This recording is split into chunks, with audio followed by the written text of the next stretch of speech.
അവിടെ അകത്ത് പല വിധത്തിലുള്ള ശക്തികൾ ചില പ്രവർത്തനങ്ങൾ നടത്തുവന്നു എന്ന പ്രശ്നം ഇന്നലെ നമ്മൾ സംസാരിച്ചപ്പോൾ ഉണ്ടായി. 24/7 എന്ന വിധത്തിൽ പ്രവർത്തിക്കാവുന്ന 10 പോലീസ് പിക്കറ്റുകൾ, അതായത് പോലീസിൻ്റെ മൊബൈൽ പിക്കറ്റുകൾ ഇപ്പോൾ ഈ പ്രദേശത്തിനകത്ത് 10, 11, 12 പഞ്ചായത്തുകളെല്ലാം വാർഡുകളെല്ലാം ചേരുന്ന ഈ പ്രദേശത്തിനകത്ത് ഒരുക്കിയിട്ടുണ്ട്. കുറച്ചുകൂടി അത് ശക്തിപ്പെടുത്തും. മുഖ്യമന്ത്രി അതിന് പ്രത്യേകമായിട്ടുള്ള നിർദ്ദേശം നൽകിയിട്ടുണ്ട്. അത് പ്രത്യേകമായി ശക്തിപ്പെടുത്തി വളരെ ശ്രദ്ധയോടുകൂടി ആ കാര്യങ്ങൾ കൊണ്ടുപോകാൻ തന്നെയാണ് നിശ്ചയിച്ചിട്ടുള്ളത്.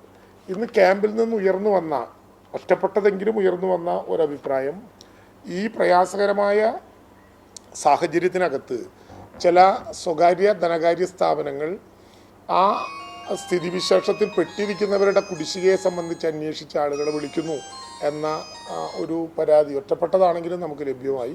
ഒരു കാരണവശാലും അങ്ങനെ ഉണ്ടാകരുത്. ഏതെങ്കിലും വിധത്തിൽ അങ്ങനെയുള്ള ശ്രമം നടത്തിയാൽ കർശനമായി ഇടപെടേണ്ടി വരും എന്ന് ഗവൺമെൻറ്റിന് വേണ്ടിയും ജില്ലാ ഭരണകൂടത്തിന് വേണ്ടിയും ഈ ഘട്ടത്തിൽ ഓർമ്മിപ്പിക്കുകയാണ്.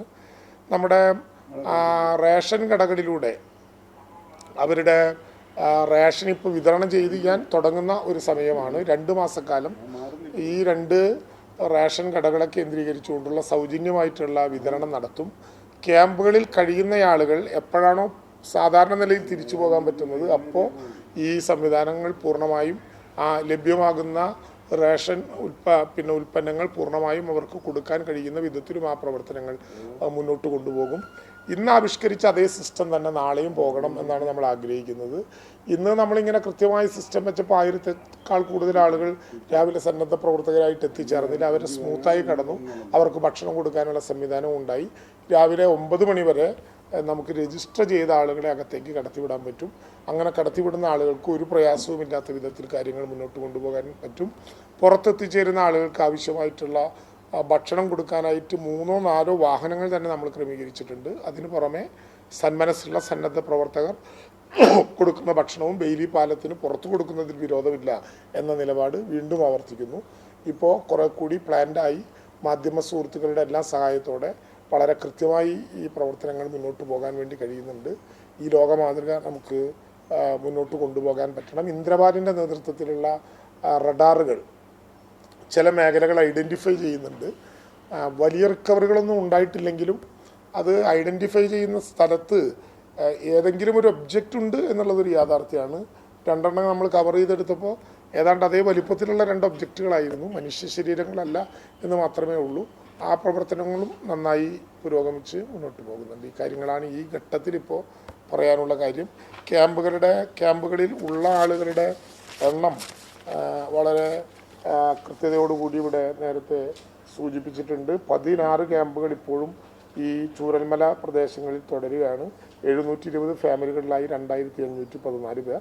പക്ഷേ ജില്ലയിൽ 2514 പേർ, 3 ഗർഭിണികൾ ഉൾപ്പെടെ 2514 പേർ ഇപ്പോഴും തുടരുകയാണ്.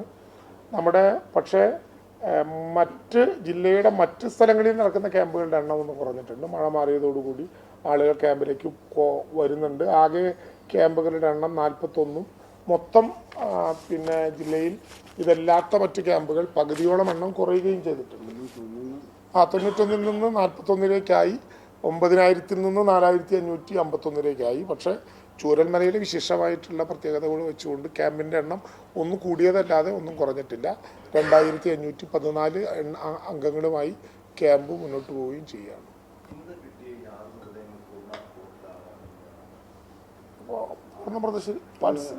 പൂർണ്ണ മൃതശരീരം 5 എണ്ണം നമ്മുടെ ഡൗൺ സ്ട്രീം, 1 നിലമ്പൂർ.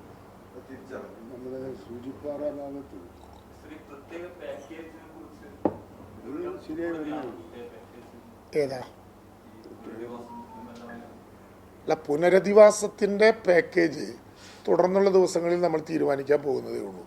നമ്മുടെ ഏറ്റവും പ്രധാനപ്പെട്ട പ്രശ്നം ഇപ്പോൾ പ്രിയപ്പെട്ടവരെ ജീവനോടെ കിട്ടിയില്ലെങ്കിൽ അവരുടെ മൃതശരീരമെങ്കിലും അന്ത്യകർമ്മത്തിന് എത്തിച്ചു കൊടുക്കാൻ കഴിയുന്ന വിധത്തിൽ വളരെ വിപുലവും വ്യാപകവുമായിട്ടുള്ള തെരച്ചിലും അതിൻ്റെ റിക്കവറിയും നടത്തുക എന്നുള്ളതാണ്. ഒരാളെയും നേരത്തെ നമ്മൾ പറഞ്ഞതുപോലെ പുനരധിവാസത്തിൻ്റെ പാക്കേജ് ബഹുമാനപ്പെട്ട മുഖ്യമന്ത്രി പറഞ്ഞ ഒരാശയം നമ്മുടെ മുമ്പിലുണ്ടായി. അതൊരു ടൗൺഷിപ്പാണ്. ആ ആശയം തന്നെ മുന്നോട്ട് വെച്ചുകൊണ്ട് അതിൻ്റെ ഇൻഗ്രീഡിയൻസ് ഏത് എന്ന് സർക്കാർ തന്നെ നേരിട്ട് എല്ലാവരുമായി ചർച്ച ചെയ്തും എല്ലാവരുടെ അഭിപ്രായങ്ങൾ കേട്ടും തയ്യാറാക്കുന്ന വിധത്തിലായിരിക്കും. അതൊരു വിപുലമായ ചർച്ചയോടെയും ആശയപ്രചരണത്തോടെയും നടത്തേണ്ടെന്നാണ്. അത് പ്രത്യേകമായൊരു പാക്കേജ് തന്നെയായിട്ടായിരിക്കും കൊണ്ടുവരിക. അത് കേവലം വീടും ഭൂമിയും കൊടുക്കുക എന്നുള്ളതല്ല. കുഞ്ഞായി ഇരിക്കുന്ന കുട്ടി പോലും അനാഥമായിട്ടുണ്ട്. അനാഥത്വത്തിൽ നിന്ന് സനാഥത്വത്തിലേക്ക് കൊണ്ടുവരാൻ വേണ്ടിയിട്ടുള്ള ഒരു സമ്പൂർണമായിട്ടുള്ള മനുഷ്യ സാന്നിധ്യം, പിന്നെ ഒരു ജീവൽ സാന്നിധ്യം അറിയിക്കാൻ കഴിയുന്ന വിധത്തിലുള്ള ഒരു റീഹാബിറ്റേഷൻ പാക്കേജ് ആയിരിക്കും. അത് ലോകത്തിൻ്റെ മുമ്പിൽ കേരളത്തിന് സമർപ്പിക്കാൻ കഴിയുന്ന ഒരു കേരള മോഡൽ റീഹാബിറ്റേഷനുമായിരിക്കും.